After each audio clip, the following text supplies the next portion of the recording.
தங்கத்தின் விலை வரலாறு காணாதவருக்கு புதிய உச்சத்தை தொட்டிருக்கிறது. அண்மை செய்தியாக பார்க்கிறோம். கிராம் ஒன்றுக்கு 20 ரூபாய் அதிகரித்திருக்கிறது. இது தொடர்பான கூடுதல் விவரங்களை பகிர்ந்து கொள்வதற்காக திரு ஜெயந்திலால் சலானி அவர்கள் இணைகிறார். அவரோடு பேசலாம். சார் வணக்கம்.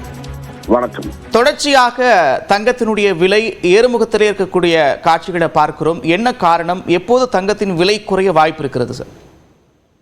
தங்கம் விலை தொடர்ந்து ஏறுவதற்கு முக்கிய காரணம், கடந்த வாரம் ஐரோப்பாவினுடைய மத்திய வங்கி திடீரென்று தங்களுடைய வைப்பு நிதிக்கான வட்டி விகிதத்தை 0.5% குறைத்தது. இது முதலீட்டாளர்களே பெரிய அதிர்ச்சியை ஏற்படுத்தியது. அதனுடைய தாக்கம் முதலீட்டாளர்கள் பெருமளவில் தங்கத்தின் மீது முதலீடு செய்ய ஆரம்பித்திருக்கிறார்கள்.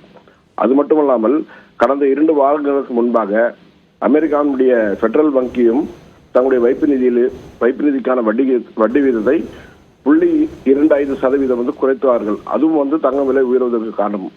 அது மட்டுமல்லாமல் அமெரிக்க டாலருக்கு எதிரான இந்திய ரூபாயுடைய மதிப்பும் தொடர்ந்து சரிந்து வருகிறது. மூன்றாவதாக, உலகப் போர் இன்னும் முடியாத ஒரு சூழ்நிலை உலக பொருளாதாரத்தை பெருமளவில் பாதித்து வருகிறது. இது போன்ற காரணங்கள் தொடர்ந்து தங்கம் விலை உயர்வதற்கு ஒரு முக்கிய அம்சமாக உள்ளது. தங்கம் விலை குறைவதற்கு வாய்ப்புகள் மிக குறைவாகவே உள்ளது. அதாவது தொடர்ந்து தங்கம் விலை புதிய உச்சத்தை நோக்கி பயணிக்கும். இந்த வருடம் இறுதிக்குள் ஒரு பெரிய அளவு ஒரு உச்சத்தை தங்கம் நிச்சயமாக இருக்கும் என்று நம்பலாம். நன்றி சார், இணைப்பில் கருத்துக்களை பகிர்ந்து கொண்டமைக்கு.